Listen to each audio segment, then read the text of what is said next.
The film opens with a young boy named Jonas who lives with his parents in a quiet little village. One day, Jonas goes into the forest to release a snake that had found its way into their barn. While there, he meets a girl named Casey, who has just moved to the village with her father. Casey introduces herself as Jonas's new neighbor. From that moment, Jonas seems happy and begins to develop feelings for her. I'm Jonas.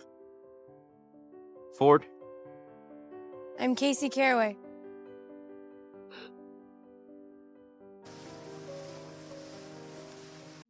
The next morning, Casey is seen tidying up her new home. Not long after, her father, Mr. Wayne Caraway, arrives. He is a police sergeant who is often strict with his daughter. Wayne apologizes to Casey for constantly moving from one place to another and promises that once everything is settled, they will return to the city. After a brief conversation, Wayne leaves for work while Casey remains alone in the house, surrounded by boxes and furniture that have yet to be unpacked. Later that day, Casey decides to visit Jonas's house. However, Jonas's mother looks at her strangely and forbids her from seeing Jonas again. Feeling uncomfortable and confused, Casey quietly leaves.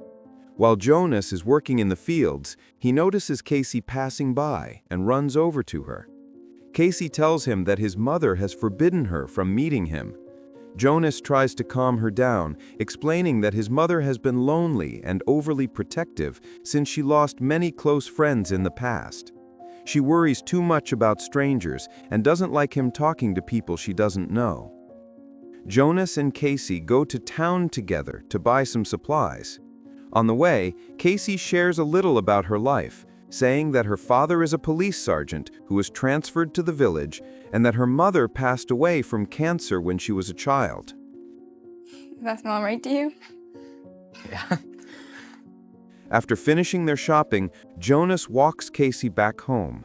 But as soon as they arrive, her father, Wayne, steps outside and rudely orders Jonas to leave. He scolds Casey and forces her inside the house. Jonas is taken aback by his behavior, but tries not to think too much of it, unaware that something much darker is hiding behind Wayne's calm exterior. When Jonas returns home, his father scolds him for leaving the field unfinished.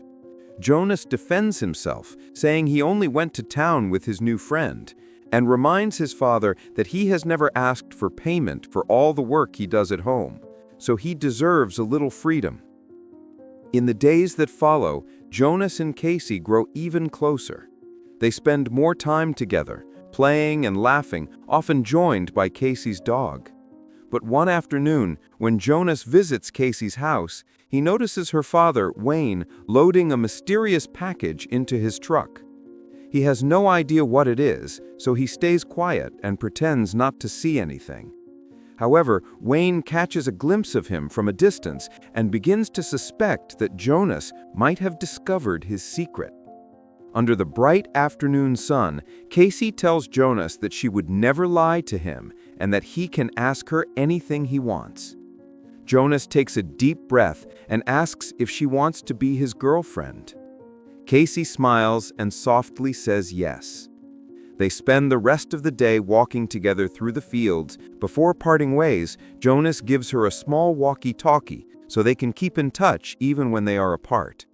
Wayne sees the walkie-talkie and becomes furious. He storms outside, yelling at Jonas and ordering him to leave his property. Casey tries to defend Jonas, but Wayne shouts louder, forcing her back inside the house. Once they are inside, Wayne warns Casey never to see Jonas again. Casey, trembling but brave, admits that she likes him. Wayne's face turns red with rage. Neither of them notices that Jonas has quietly returned and is hiding outside, overhearing everything. Casey runs to her room in fear, but Wayne strikes her. Jonas bursts into the house to help, only to be grabbed by Wayne, who forces his head into a bucket of water, trying to drown him. Casey screams and begs her father to stop. After a tense moment, Wayne finally lets Jonas go, his voice cold as he warns that if Jonas ever approaches Casey again, he will destroy not only him, but also his entire family. Jonas, are you there? Should be there with him. Jonas, you don't understand. I ain't afraid of him. You should be. The next morning, Jonas goes to see a man named Chief and tells him that Sergeant Wayne is a bad man who often hits his daughter. But Chief calmly replies that it is Wayne's family matter, and as long as Casey does not file a report, there is nothing he can do. Jonas insists that Wayne tried to drown him, but Chief refuses to get involved, saying Jonas has no right to interfere. It becomes clear to Jonas that Chief is on Wayne's side. Angry and frustrated, Jonas storms over to Wayne's house and confronts him, calling him evil. Wayne only laughs and begins mocking Jonas's father. His tone turns threatening as he warns Jonas that if he dares to speak to anyone about this, he will destroy not only him, but also his entire family. That night, Jonas finally gathers the courage to tell his father everything about Casey's father. But instead of understanding, his father becomes furious. He reminds Jonas that Wayne is a police officer and warns that if they try to fight him, Wayne could easily frame them and send their whole family to jail. Feeling helpless and betrayed, Jonas realizes that no one will help him. That night, Jonas quietly sneaks to Casey's house and tries to reach her through the walkie-talkie. Casey hears his voice, but before she can answer, Wayne enters her room.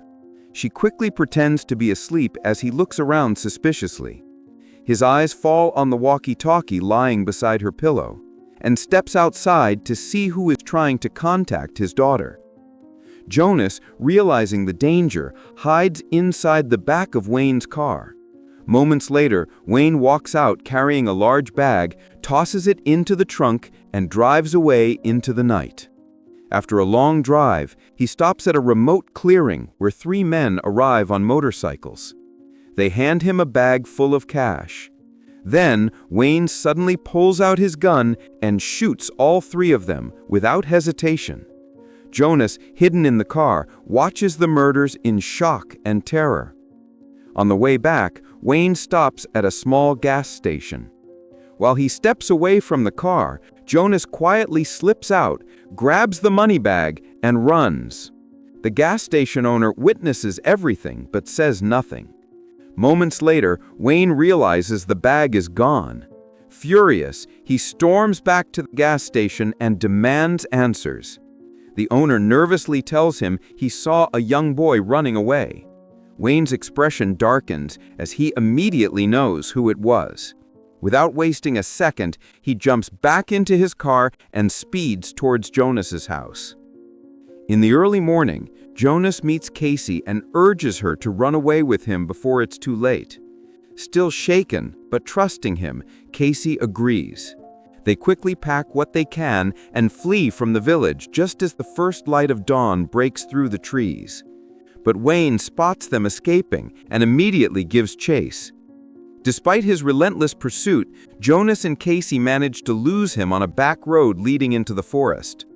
A few minutes later, Wayne's voice echoes through the walkie-talkie, calm but menacing. He says, "Bring back the money and my daughter, and I won't hurt you." Jonas glares at the device, then smashes it on the ground, cutting the connection.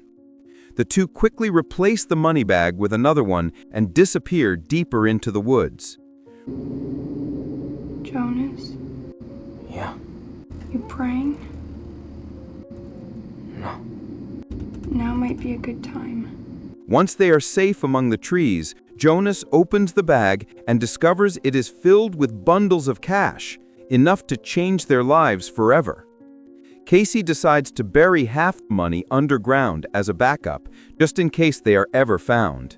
When the sky brightens, they head into a small town nearby.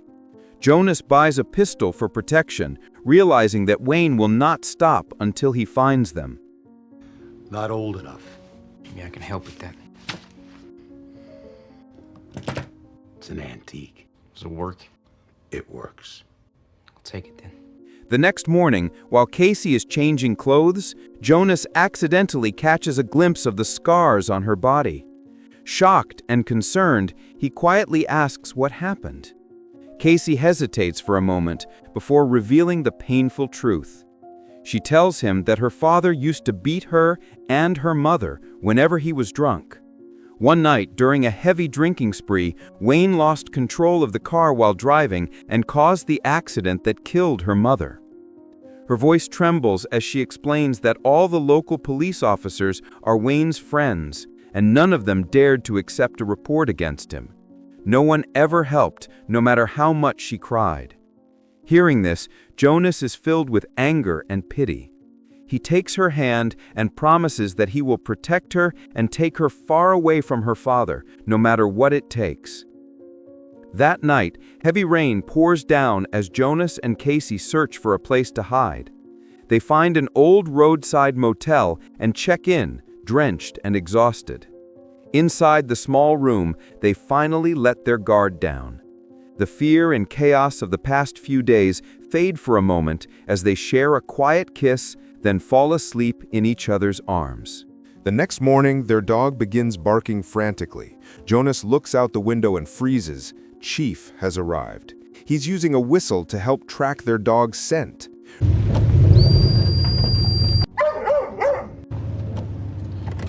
Realizing they've been found, Jonas and Casey quickly grab their things and escape through the back window just before Chief reaches the door.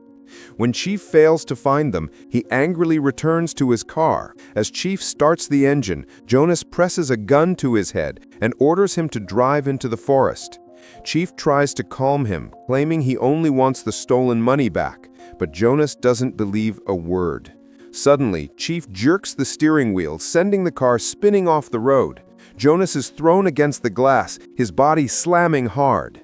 Chief steps out, drags Jonas from the wreck and throws him to the ground. Shattered glass pierces Jonas's abdomen, leaving him bleeding heavily. Still clutching the gun with trembling hands, Jonas points it at Chief and demands the car keys. Terrified, Chief obeys. I'm a tooth fairy compared to what's coming. I ain't scared of him. Jonas takes the car, speeds back to the motel, and picks up Casey. When she sees the blood soaking his shirt, she panics. Desperate to save him, she runs to a nearby pharmacy and threatens the clerk at gunpoint, demanding bandages and medicine. They return to the forest, where Casey cleans Jonas's wound and wraps it carefully.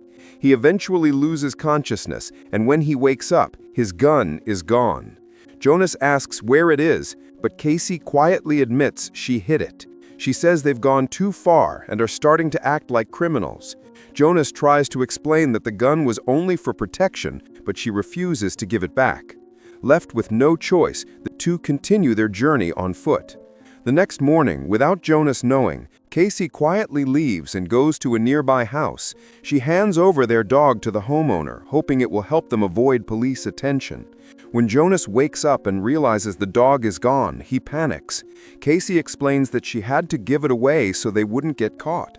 Furious, Jonas yells at her for making that decision alone, but Casey breaks down and shouts back, saying everything that happened is his fault, that stealing the money and running away has only made things worse. She warns that her father will kill them both if they keep hiding. As they continue down the road, they come across a small phone booth. Jonas calls his father and tells him everything that has happened.